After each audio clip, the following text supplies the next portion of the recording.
Hello everyone, good morning all of you. Welcome to maths वाला by Ranjit Verma. आज हम basically बात करेंगे next multiple choice questions of coordinate geometry, जो कि बेहद ही मोस्ट इंपॉर्टेंट क्वेश्चंस है। जितना आप सोचेंगे नहीं उससे ज़्यादा इंपॉर्टेंट क्वेश्चंस है।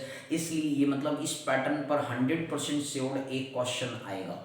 मैं उससे ज़्यादा इंपॉर्टेंट तो नहीं बोल सकता सर, लेकिन 100% श्योर बोल रहा हूँ, तो इस पर इतना विश्वास आपको जरूर करना चाहिए। विश्वास करेंगे तभी मंजिल मिलेगी सर। बात समझ में आ रहा मेरे भाई बहन लोग? तो इसलिए आप लोगों से निवेदन है कि कायदे से क्वेश्चंस को अच्छे से समझिएगा और अच्छे से सीखिएगा। कहीं भी डाउट आएगा कमेंट सेक्शन में लिखिएगा, जरूर हम आपकी मदद करेंगे। ओके सर, तो चलिए सर शुरू करते हैं, ध्यान से देखिए सर। क्वेश्चन आपके पास है, the centre of a circle is 2a, a-7। The centre of a circle is, आपके पास एक सेंटर ऑफ, लेट्स सपोज ये सर्कल हमारे पास है, तो इन्होंने कहा कि जो सर्कल का सेंटर है वो 2a, क्या है सर, 2a, a-7 आपको दे रखा है। लेट्स सपोज ये कोऑर्डिनेट सेंटर को रिप्रेजेंट किया, the circle passes through the point. अब वो पॉइंट कहीं भी है, सर्कल पास हो रहा है, तो मान लीजिए सपोज ये पे है, तो 1, क्या मान लेते हैं -9, एंड है डायमीटर 10√2 यूनिट्स दे रखा है। तो then the value of A is, तो हमें ए की वैल्यू में डायमीटर आपको दे रखा है, नॉट अ डिस्टेंस, डायमीटर आपको दे रखा पूरा, तो 10√2 यूनिट्स होता है। यहाँ पे अपन क्या यूज करेंगे, डिस्टेंस फार्मूला यूज कर सकते हैं। ये x1 हो गया, ये y1 हो गया, और ये x2 और ये क्या हो गया सर, y2 हो गया। ठीक, तो यहाँ पे रेडियस निकाल दे। रेडियस क्या होता है, डायमीटर का हाफ होता है, दैट मींस 10/2√2 हो गया, दैट मींस 2 5 10 यूनिट्स हो गया।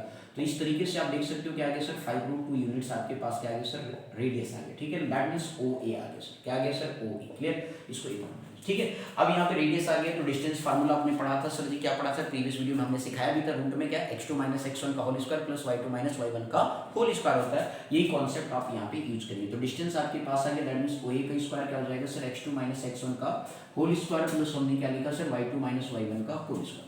अब ये आपके पास रेट OA की वैल्यू कितनी है सर, 5√2 है, तो दैट मींस 5√2 का क्या कर लेंगे, होल स्क्वायर कर लेंगे।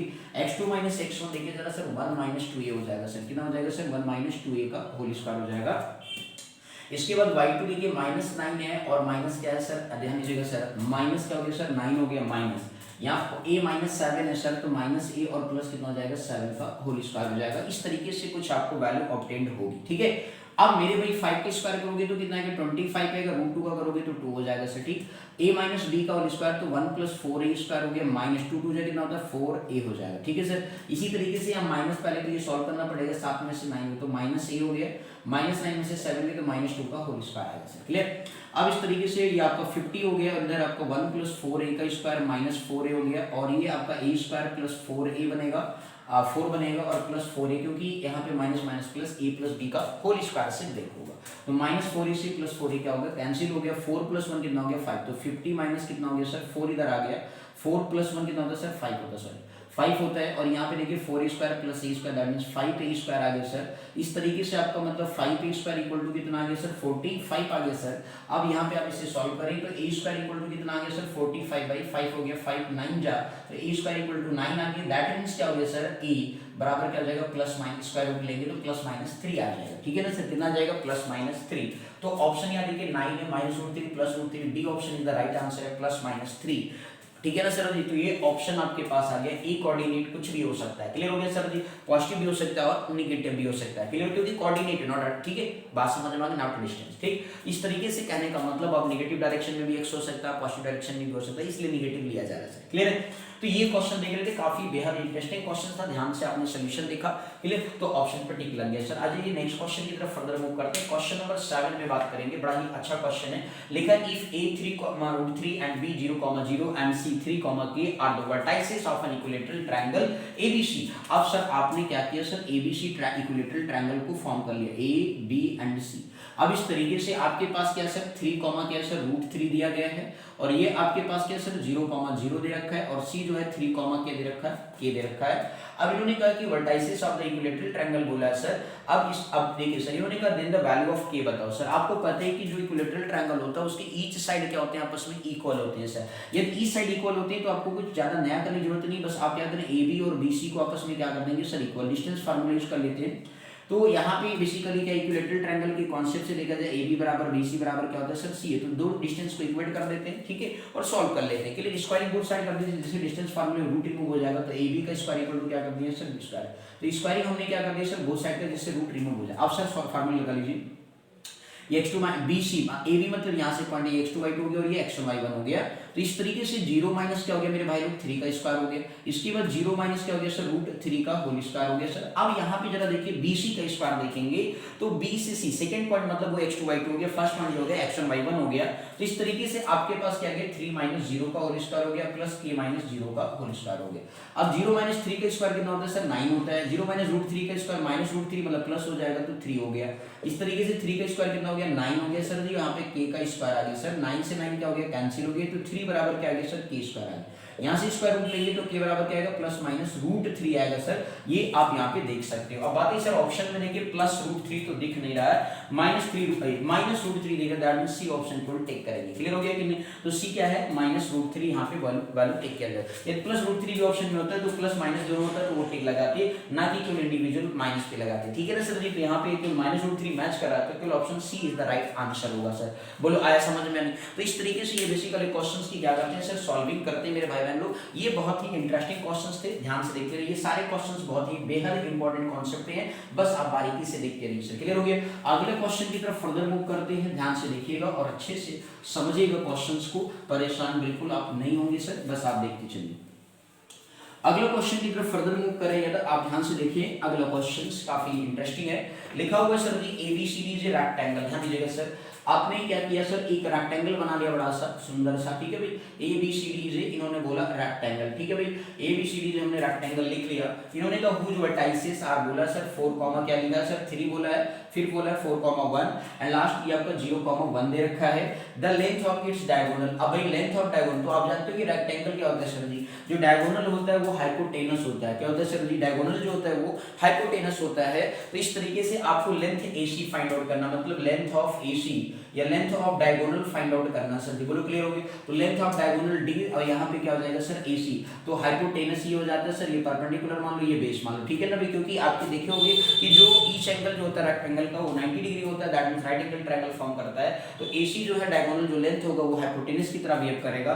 तो इस तरीके से AC का जो स्क्वायर होगा वो आपका क्या हो जाएगा सर AB का स्क्वायर प्लस BC का स्क्वायर आप लिख सकते हो। ठीक है ना? परपेंडिकुलर बेस जो भी। ठीक है, तो इस मतलब मींस अनदर टू साइड्स के स्क्वायर के सम के क्या होता है इक्वल होता है। ठीक, तो यहाँ पे AC स्क्वायर आप फाइंड आउट करने चल रहे सर AB। अब AB देखिए सर जी, आपने क्या निकाला सर AB, तो AB मतलब B फर्स्ट पॉइंट हो गया, सेकंड पॉइंट हो गया, तो यहाँ पे क्या बन जाएगा सर 4 माइनस 4 का होल स्क्वायर हो गया सर। अब 1 माइनस क्या हो गया सर 3 का होल स्क्वायर हो जाएगा, ये आपका x2 माइनस x1 का square plus y2 minus y1 का होल स्क्वायर। अब आप सर BC को देखिए सर, BC सेकंड पॉइंट है सर, तो 0 माइनस क्या हो गया सर 4 का स्क्वायर हो गया और 1 माइनस 1 का होल स्क्वायर हो गया sir, y2 minus y1। Clear है? अब इसे सॉल्व करिए तो 4 माइनस 4 0 का स्क्वायर हो गया, 1 माइनस 3 दैट मींस माइनस 2 का स्क्वायर, 0 माइनस 4 तो माइनस 4 का होल स्क्वायर बनेगा सर, 1 माइनस 1 0 का स्क्वायर हो गया सर। अब यहाँ पे आपने जब इसे सॉल्व कर लिया सर, तो इस तरीके से आपके पास AC जो स्क्वायर है दैट मींस डायगोनल, तो माइनस 2 का स्क्वायर 4 हो गया, 4 का स्क्वायर 16 हो गया, दैट मींस 16 प्लस 4 20 हो गया। 20 का बेसिकली प्राइम फैक्टराइजेशन यदि आप करें रूट मतलब ये 2 2 जा 4 2 जा 5 मतलब 2 रूट 5 का क्या लिख सकते हैं होल स्क्वायर लिख सकते हैं। ये चीज आपको समझ में नहीं आ सकती तो थोड़ा सा मैं समझाना चाहूंगा, इस रूट को उधर दे दिया। अब प्राइम फैक्टर आपको 20 का करेंगे, 2 2 जा 4 2 जा, अब देखिए 2 2 जा 4 4 5 जा 20 होता है, तो 2 पेयर फॉर्म में 2 बाहर आ गया 5 अंदर आ गया। तो इस तरीके से जो लेंथ ऑफ डायगोनल आ गया दैट मींस D आपके पास आ गया, वो आपके पास कितना गया 2 रूट 5 यूनिट्स आ गया। ऑप्शन चेक कर सकते हैं sir, A option right answer दिख रहा है सर। बोलो क्लियर हो गया? तो ये आपको क्या है पेपर में सर बिल्कुल घबराना नहीं, बिल्कुल पेशेंस रखते हुए क्वेश्चन के कॉन्सेप्ट को समझते हुए आपको बारीकी से करना है, और वो कॉन्सेप्ट मैथ्स वाला आपको समझा रहा है सर। आई बस समझ में नहीं, बस परेशानी होना, पेशेंस बनाए रखना, सारा क्वेश्चन सिखाएंगे सर, टेंशन लेने की जरूरत नहीं है। आगे केस स्टडी भी सिखाएंगे जल्दी से, बस आपका MCQ सिखाने के बाद। क्लियर हो गया? तो ये बहुत ही ध्यानपूर्वक देख लीजिए, कहीं भी डाउट आए तो कमेंट सेक्शन में जरूर लिखो। अगला क्वेश्चन की तरफ फर्दर मूव करते हैं सर, ध्यान दीजिएगा। क्वेश्चन नंबर 9 देखते हैं सर, ध्यान से सीखते चलिए। क्वेश्चन नंबर 9 देखेंगे, बेहद इंपॉर्टेंट क्वेश्चन है, बस आप ध्यान से देखते रहिए और अच्छे से क्वेश्चंस को समझते चलिए, परेशान हुए बिना ध्यान से देखिएगा सर। बहुत ही अच्छा इंटरेस्टिंग क्वेश्चन है। लिखा है 3 vertices of a parallelogram ABCD, 3 vertices of a parallelogram.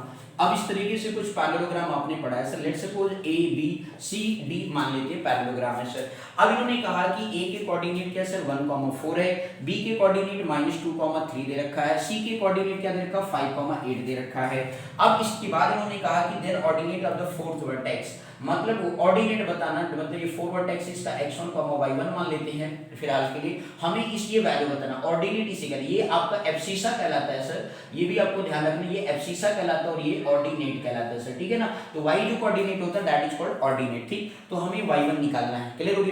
तो आपने क्या पढ़ा, जो पैरेललोग्राम होता है सर उसका जो डायगोनल होता है वो एक दूसरे को मिड पॉइंट पे क्या करते हैं सर, इंटरसेक्ट करते हैं। मिड पॉइंट पे क्या करते हैं सर, इंटरसेक्ट करते हैं। तो मिड पॉइंट फार्मूला यहाँ पे यूज होगा sir, x1 + x2/2 + y1 + y2/2 का यूज कॉन्सेप्ट करेंगे। तो आप यहाँ लिखेंगे डायगोनल ऑफ पैरेललोग्राम, ये कॉन्सेप्ट याद रखना मेरे भैया लोग कि डायगोनल ऑफ पैरेललोग्राम, ठीक है, diagonal of parallelogram are intersect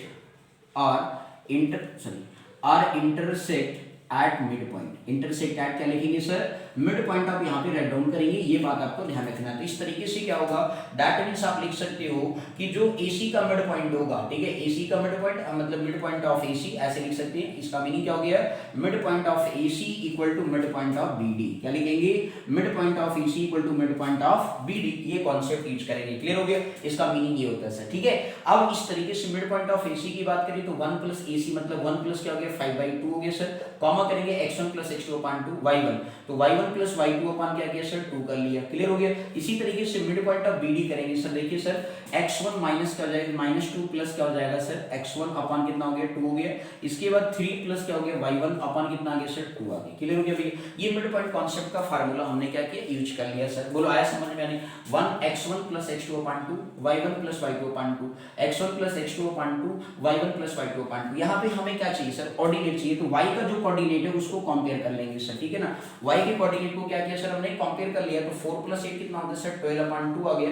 उधर देखिए तो 3 + y1 अपान कितना आ गया सर 2 से 2 क्या हो गया कैंसिल, तो 12 = 3 + y हो गया। सर x वाला क्यों नहीं किया हम सर, x वाला इसलिए नहीं करें क्योंकि हमें एब्सिसा नहीं बताना, d वर्टेक्स का क्यों ऑर्डिनेट बताना, d y वाला प्रोपोर्शन बताना इसलिए, ठीक है। तो +3 इधर आ गया तो -3 हो गया sir y1, that means y1 = कितना आ गया सर 12 में से 3 गया 9 आ गया। ऑप्शन में चेक करिए sir, D option is the right answer हो गया सर। तो आपने एक बहुत अच्छा बेहतरीन कॉन्सेप्ट सीख लिया, मतलब ये सारे कॉन्सेप्ट और जितने भी मतलब 4 क्वेश्चंस हमने इस वीडियो में रखा है सर, जिससे कि क्योंकि ये सारे 4 के 4 बहुत ही मोस्ट इंपॉर्टेंट और इंटरेस्टिंग क्वेश्चंस थे, इसलिए मैं आपसे कहूंगा कि कायदे से इन क्वेश्चंस के कॉन्सेप्ट अपने माइंड में बैठा लीजिएगा, क्योंकि 100% आपके पेपर में आएगा। आई बात समझ में, इस पैटर्न पर क्वेश्चन ऑब्जेक्टिव में मिलेगा ही मिलेगा, अदरवाइज बेसिकली क्वेश्चन आंसर में भी मिल सकता है, जो सेक्शन बी सेक्शन सी रहते हैं, ठीक है ना सर। तो आप अच्छे से देख लीजिए, कहीं पे डाउट है कमेंट सेक्शन में लिखना नहीं भूलिए। Thank you so much for watching this my video, thank you.